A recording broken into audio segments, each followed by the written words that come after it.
Ma gratitude will not cease. Ma gratitude n'a pas de limite.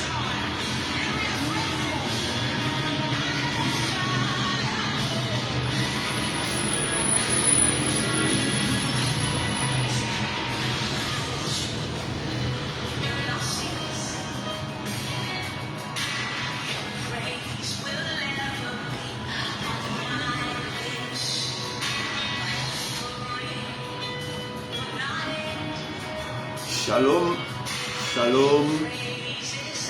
Ouais. Tout à l'heure, je parlais de Ponabola, une chanson que j'aime beaucoup. Mais je disais que ce midi, je voulais parler d'une espérance vivante. Une espérance vivante et agissante. Amen. Nous allons lire dans le livre de 1 Pierre 1:3. Béni soit Dieu, le Père de notre Seigneur Jésus, qui, selon sa grande miséricorde, nous a régénérés pour une espérance vivante par la résurrection de Jésus-Christ dans les morts. Amen. Pierre dit que le Seigneur nous a ramenés à la vie par la mort de Jésus pour qu'on ait une espérance vivante.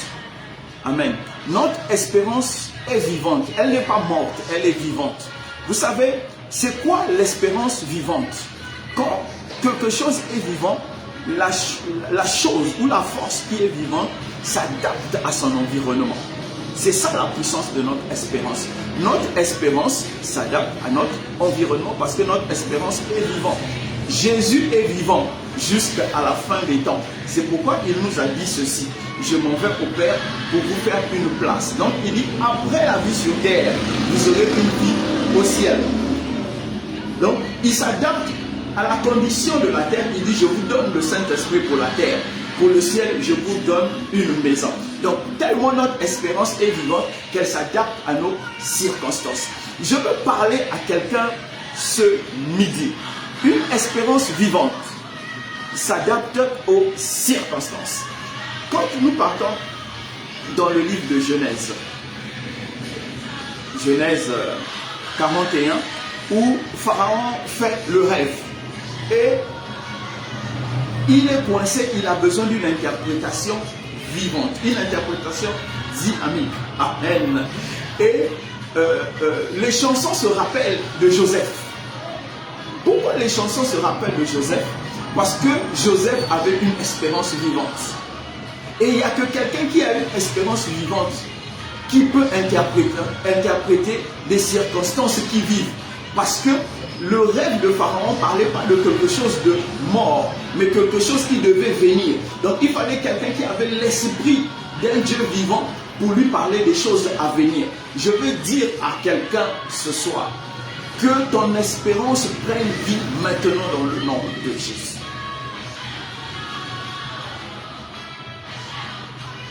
Parce qu'une espérance vivante donne la force de continuer à combattre.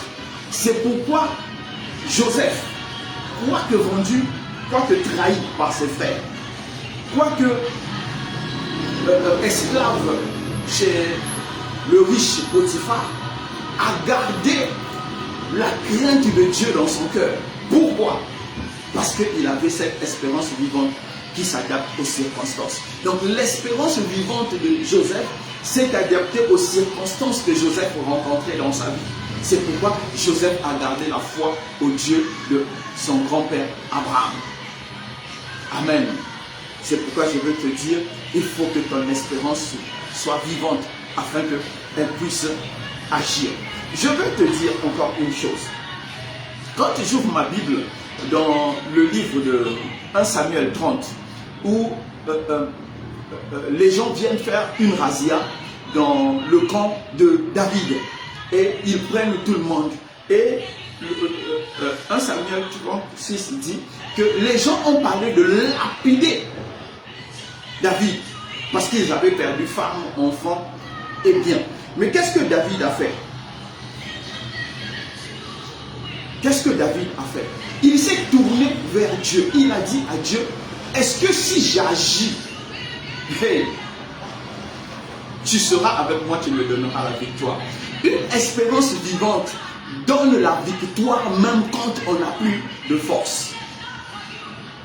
Et c'est cette espérance vivante qui a donné à David la force d'aller, de récupérer et de ramener sa famille et la famille de tous les gens qui étaient avec lui. C'est pourquoi je veux te dire, peu importe la crainte dans laquelle tu es aujourd'hui, il faut que l'espérance vivante du Christ te localise pour ramener tout ce qui était mort en toi à la vie. En ces fins d'année, beaucoup se demandent comment ça va se passer. Il y a des gens qui ont des doubles, triples factures. Ils craignent qu'on vienne couper l'électricité, l'eau. Il y a des gens qui sont là qui disent, je ne sais pas comment je vais offrir un cadeau à mon enfant. Il y a des gens qui sont là, qui sont à l'hôpital actuellement, ils se disent, est-ce que je vais traverser cette année? Je veux te dire, comme David, il ne savait pas. Est-ce que, vous voyez, quand vous êtes dans un désert, il y a le vent qui efface les traces. La force, l'intelligence, la force ne pouvait pas dire, si tu prends ce chemin, tu vas les trouver. Il fallait que Dieu puisse lui donner la révélation de la route. Dieu puisse mettre des petits cailloux qu'il allait suivre. C'est ça l'espérance vivante. Donc peu importe la situation dans laquelle tu es, Dieu mettra les petits cailloux. Dieu tracera la route. Même si c'est dans le désert pour que tu puisses survivre, pour que tu puisses trouver une solution. Parce que notre espérance est vivante, elle est agissante. C'est le Christ. Le Christ est au centre de notre adoration. Oh, est-ce que je peux avoir le amen de quelqu'un? Je veux un vrai amen, je veux un vrai amen. Mais il y a la partie que j'ai le plus aimée, quand j'aime parler de l'espérance vivante agissante, c'est dans Acte 10. C'est Acte 10. Quand Corneille prie, Corneille voit un ange. Oh là-bas, il voit un ange. Un ange dit, on voit les gens aller me chercher Pierre. Corneille était un païen. En temps normal, la grâce ne doit pas entrer dans la maison de Corneille. Mais qu'est-ce que Dieu fait? Il envoie un autre ange à Pierre.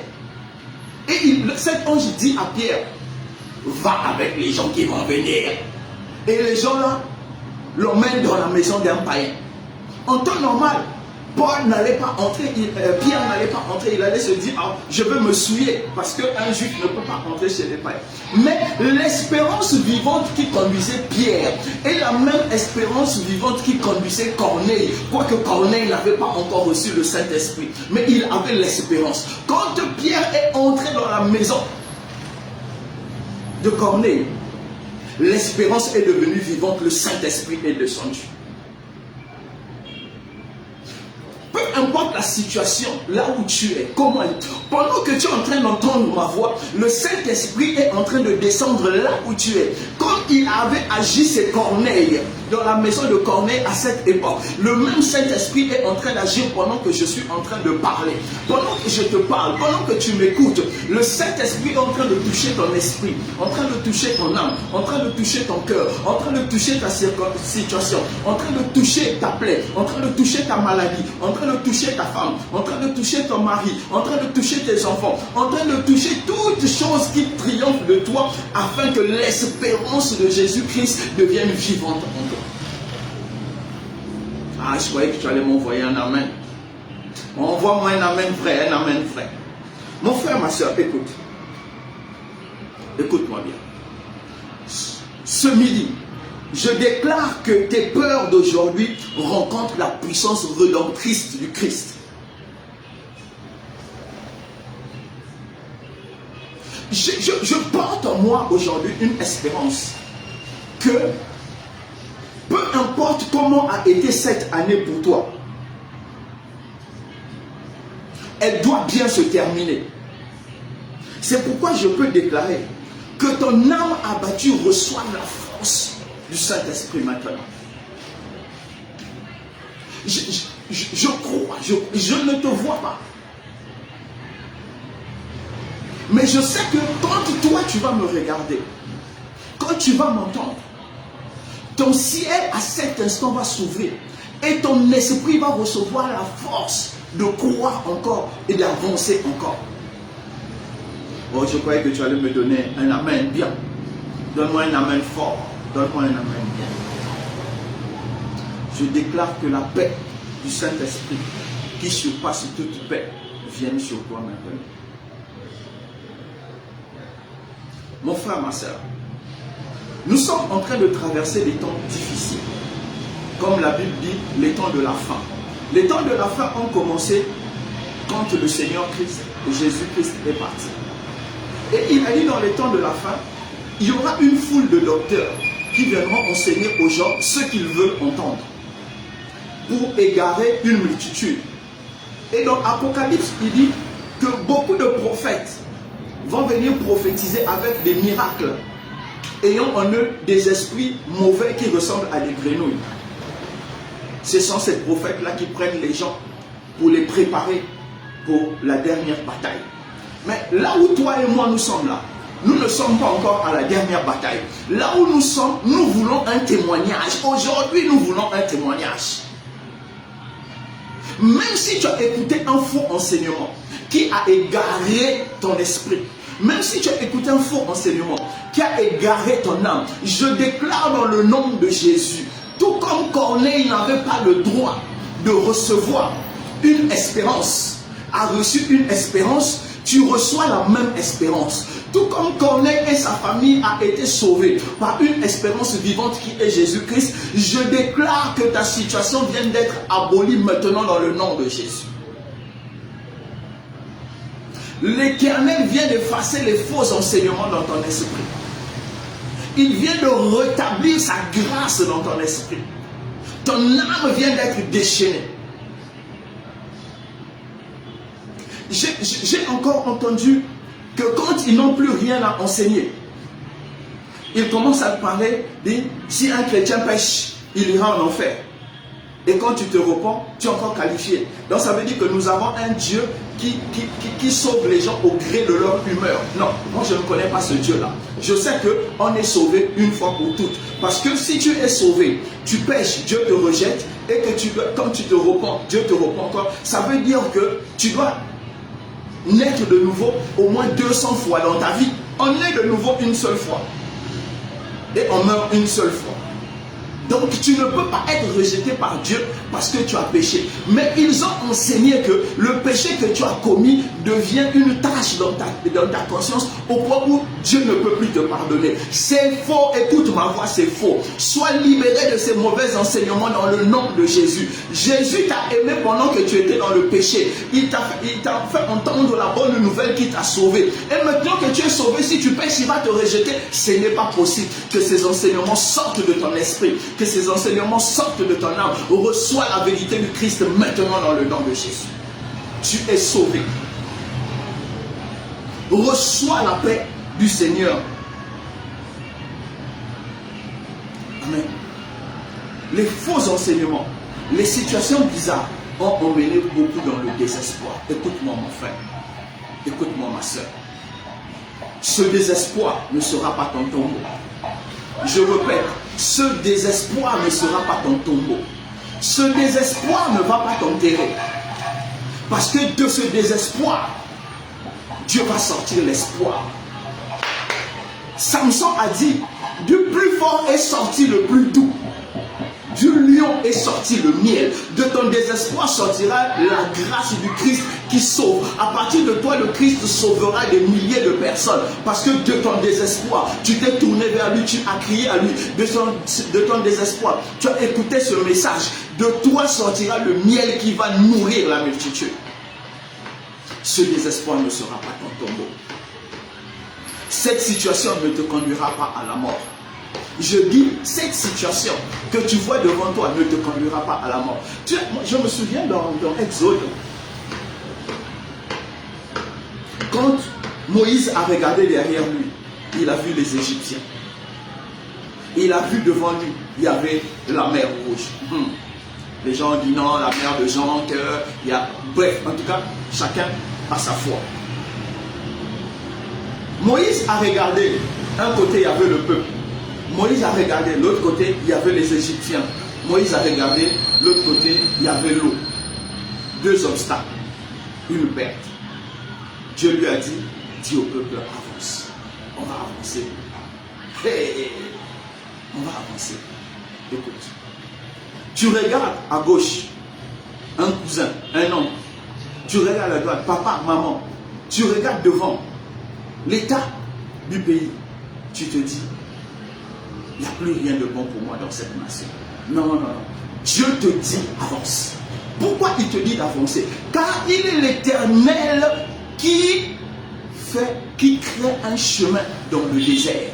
Tout comme il a ouvert la mer Rouge devant Moïse, il ouvrira la mer Rouge devant toi et tu marcheras à pied sec. Il ouvre la mer Rouge devant toi et tu marches à pied sec dans le nom de Jésus. Écoute ce que le psaume 119, verset 105 dit.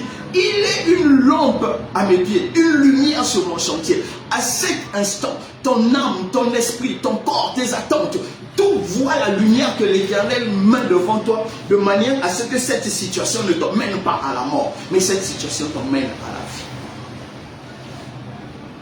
Je déclare dans le nom de Jésus que cette semaine, tu vas témoigner. Tu vas témoigner que tu as rencontré le Seigneur Jésus. Tu vas témoigner qu'il t'a sauvé. Tu vas témoigner qu'il t'a guéri. Tu vas témoigner d'une situation désespérée. Il a remis l'espoir. Pourquoi je le dis? Parce que je sais que cette semaine, c'est la semaine de la visitation de l'Éternel dans ta vie. Que Dieu soit glorifié. Que l'Éternel, notre Père, puisse élever son nom dans ta vie. Que le Seigneur Jésus reprenne place sur le trône de ton cœur. Que l'autel dédié à sa grâce dans ta vie soit restauré maintenant dans le nom de Jésus. Je prie comme Élie qui avait restauré l'autel de l'Éternel devant les prophètes de Baal. Je restaure l'autel de l'Éternel dans ta vie afin que le feu qui consomme l'holocauste, les pierres, l'eau puisse descendre sur ta vie maintenant dans le nom de Jésus. Que la paix du Seigneur soit avec toi. Que la grâce de notre Seigneur Jésus se multiplie dans ta vie. Le Seigneur Jésus t'a sauvé, il m'a sauvé et personne ne peut remettre cela en cause, sauf les faux enseignants et les faux prophètes. Mais sinon, tu es sauvé, je suis sauvé. Et il a dit avant de partir, je n'ai perdu aucun d'eux. Maintenant, je te les laisse. Nous sommes gardés par Dieu. Si Jésus n'a perdu aucun sauf le fils de la perdition, l'Éternel qui te garde ne peut pas te perdre.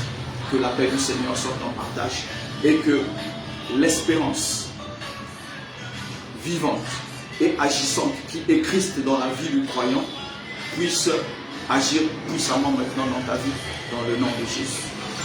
Amen. Père, ma liberté, tout est de lui. Je ne l'ai pas compris. Je tourne la page, voilà.